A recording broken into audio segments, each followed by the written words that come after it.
أعوذ بالله من الشيطان الرجيم. بسم الله العزيز القدير، والحمد لله السميع البصير، والصلاة والسلام على أشرف الأنبياء والمرسلين سيدنا ونبينا وشفيعنا محمد وعلى آله وصحبه ومن تبعهم بإحسان إلى يوم الدين. السلام عليكم ورحمة الله تعالى وبركاته. bandiraɓe musidɓe yeɓoɓe Fouta Pilis, on calminama, on juurama, on beltanama e golle mon moƴƴe ɗe mbattonde. Yo Allah yoɓen enen kala moƴƴere bi jaahi rasul sallllahu alayhi wa sallam. en gari kadi hande yewtude yewtere men korka, yewtere men wattore nogas ɗo e Fouta Pilis. on calminama, on juurama, jokke golle. yo Allah jaɓanen korkaji ɗi. alhamdulillahi rabbil alamin. balɗe sappo hakkunde ene gasi, en keddarama balɗe sappo ɗe ganduɗa ɗe nelaɗo men sallllahu alayhi wa sallam o wi to wiɗo yen ɗabbu e balɗe men sappo battintoɗɗe yen jiilo hen jamma laylatul qadr. o wi kadi eɗen balɗe sappo battindiɗe ɗe kadi yen jiilo e nder balɗe tedduɗe ɗe. ɗen goni balɗe ganduɗa nogas e goho, nogas e tati, nogas e joyi, nogas e jeeɗiɗi, nogas e jeenayyi. en ganduɗa wadde jiiloɗen jamma o nder balɗe sappo battidiɗe yiyama kawren e majji. yo Allah hokku en hawrude e on jamma e hawrude e ɗen ɓuure. yo Allah hokku en jeeyede remɗinteɓe e jeygol ɓe jaahi rasulu sallllahu alayhi wa sallam. enen kala kadi korkanelaɗo sallllahu alayhi wa sallam ñalawma ashura. ñalawma ashura enen kaala hen ganduɗa korgol mum. enen nelaɗo sallllahu alayhi wa sallam wino haalno hen e korka ashura. an ibni abbas radiallahu anhuma anna rasulallahi sallllahu alayhi wa sallam قدم للمدينة فوجد اليهود صياما يوم عاشوراء فقال لهم رسول الله صلى الله عليه وسلم ما هذا اليوم الذي تصومونه؟ فقالوا هذا يوم عظيم أنجى الله فيه موسى وقومه وغرقوا في فرعون وقومه فصامه موسى شكرا فنحن نصومه. صلى الله عليه وسلم nden o ummi makkatal mukarram o feri o ari madinatul munawwara. nde o ari o tawi toon yahudiyankoɓe ina koora ñalawma ashura woni sappo lewru harana. nden nelaɗo sallllahu alayhi wa sallam wiɓe hol o ñalawma koora toon e ko taki onon koora o ñalawma. kamɓe yahudiyankoɓe ɓe mbi nelaɗo sallllahu alayhi wa sallam o ñalawma o min korata de ko ñalawma mo ganduɗa mawɗo,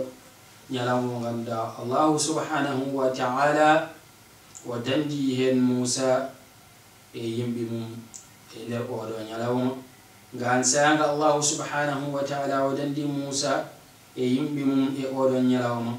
o yooɗi hen fir'auna e yimɓe mum e oɗon ñalawma. caggal toon Musa alayhi salam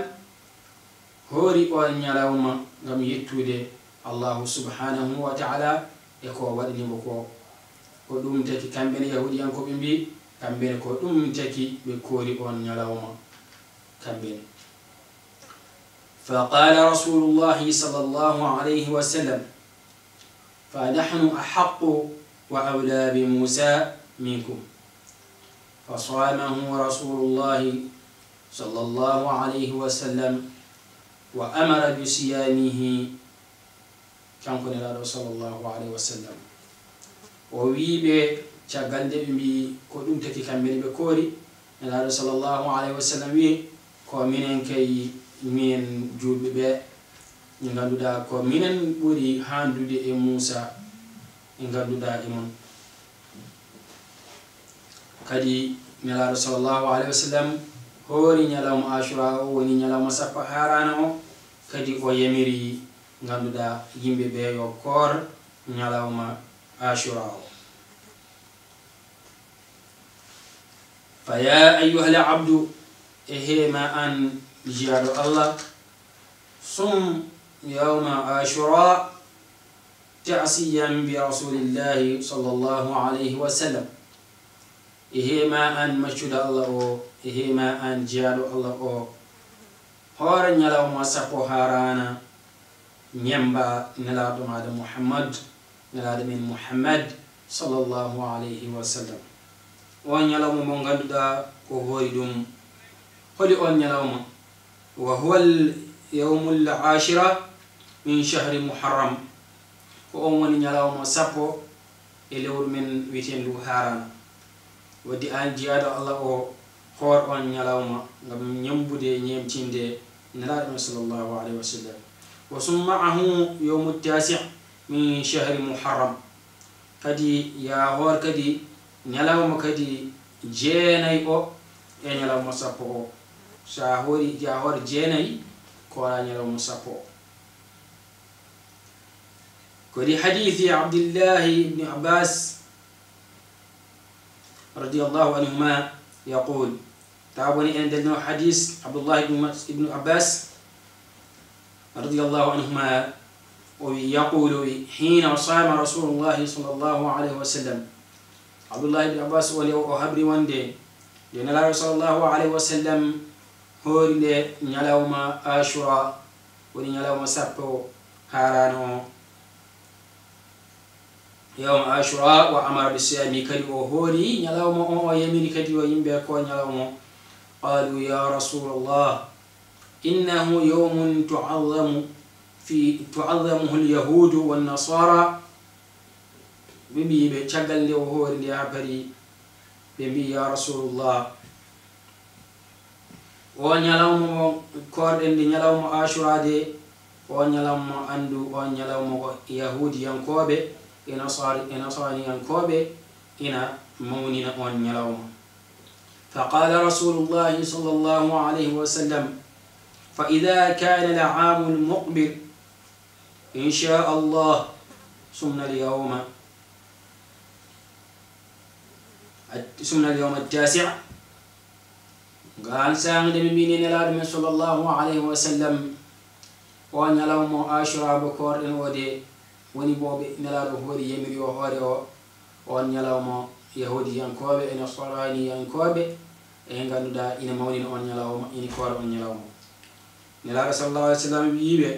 inchallahu so yiha hitande waɗi hitande arorde so ari inchallahu taala kooren ñalawma jeenayi o e ñalawma sappo o. kono noon falam yati l-aamu l-muqbil hatta tuwuffi rasulullahi sallllahu alayhi wa sallam. ñalawɗo sallllahu alayhi wa sallam yiiɓe so tawi ñalawma men hitande men arorde inchallah kooren ñalawma jeenayi e ñalawma sappo o pour luutinirde e koor ka ganduɗa e ñalawmaji ɗi ganduɗa yahudi ene nasara en koɓe mawni ɗum woni ñalawma sappo o. wi yo yimɓe koore ñalawma ashura tasi o e ashura o ñalawma jeenayi o e ñalawma sappo o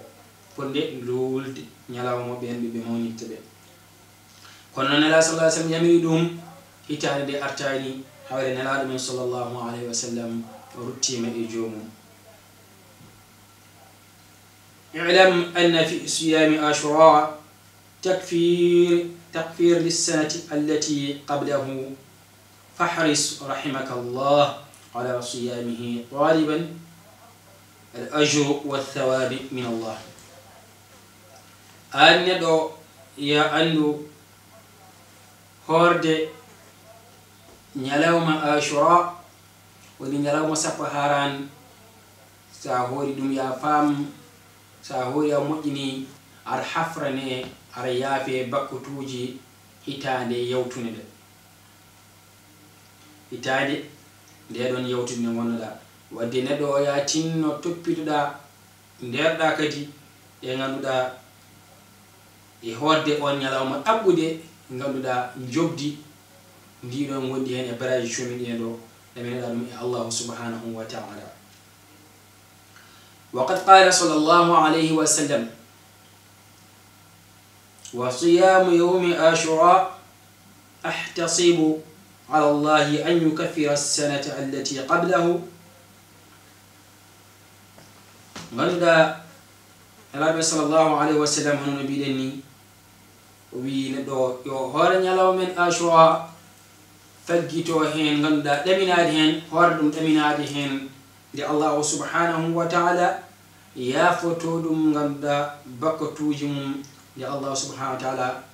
حفرانتجو مum بكتوجي مum غندا jawtudi woni hitande yawtude إن كنت أيها المسلم ترغب في مزيد من الفضل والثواب فصم شهر محرم كاملا إهما أن جعل الله وأن مشر الله so tawi aɗa rerdi aɗa yiɗi dañde baraji e ɓeydude faggade baraji e ganduɗa e dañde ɓure tinno koora ganduɗa lewru harano ndu kayru fof tawde so woni ka jiɗɗo tan baraji e wonda ɓure e ɓeydude baraji ɓeydi torade tinno koora ñalaw ganduɗa lewru harano li annahu siyamu afdalu siyam ba'da ramadan le ganduɗa sabu ganduɗa horde lewru koorka ndu ɓuri moƴƴude e koorkaji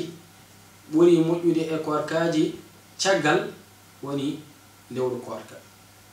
caggal lewru koorka horde nde lewru men harana ɓuri moƴƴude e koorkaji li hadith abi hurairata radiyallahu anhu qala to hadith abu hurairata haala ɗo wi qala rasulullahi sallallahu alayhi wa sallam nelaɗo men sallallahu alayhi wa sallam wi afdalu siyami ba'da ramadan shahrullahi almuharram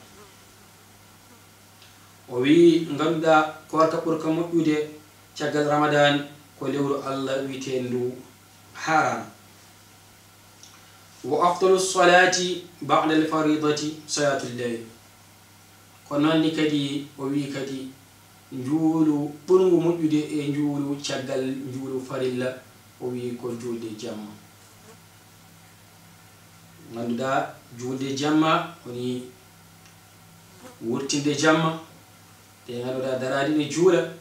te ganduɗa ko ɗi njuuluji ɓuri taw yimɓe danima ummoɗa aɗa waɗa darde aɗa wurtinde jamma o ko noon wonde ذهب بعض العلماء إلى أن صيام يوم عاشوراء يسن للمسلم أن يصوم قبله يوما أو بعده يوما مخالفة لليهود في صيامه غندا يوغي أندو بنجي مبي وانده كالي مبي سنناما إنه جولو دو هورتا غندا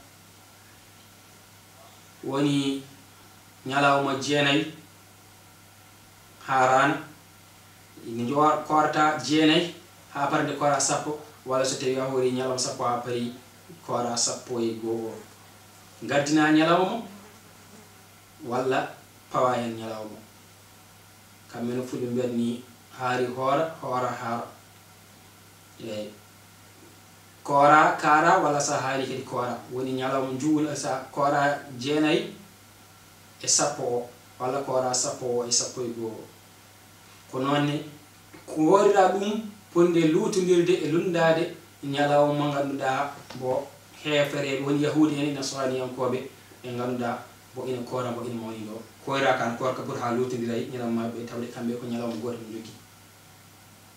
ko ɗum kadi woni ko ganduɗa ko garuɗen jubbude e ganduɗa seede e hoorde ñalawma ashura e seede kadi e famminde hen ganduɗa e seede e ko nelaɗo sallallahu alayhi wa sallam golluno ina heewi noon kono fof hejjata e jonde wotere en mbaɗat hen seede pour naftorade pour siftinorde e ganduɗa e tawno ko noon allah subhanahu wa taala wi wa dhakkira fa inna dhikra tanfa'u almu'minin ɗum noon en gaddinaɗo kala ko woni hen baraji yo allah feccu en kala ko woni hen ko tata woni tata ndi yo allah yaafo en yo allah yaafo mi yaafo on yo Allah jawani korkaji men bi jahi rasul sallallahu alaihi wasallam yo Allah okken coftale e cellal wawde darade balɗe sappo battindiɗe pour ɓeyden hen dew men Allah belema en keɓo on jamma cuumiɗo e jammaji ganduɗa jamma biyeteɗo khayru min alfi shahr en gari ha ɗoyete en ñaago Allah subhanahu wa ta'ala yo Allah yaafo en in uridu illa al-islaha ma istata'tu wa ma tawfiqi illa billah alayhi tawakkaltu wa ilayhi unib اللهم صل على محمد وعلى الطاهرين وصحبه المنتشرين وسلم تسليما كثيرا الحمد لله رب العالمين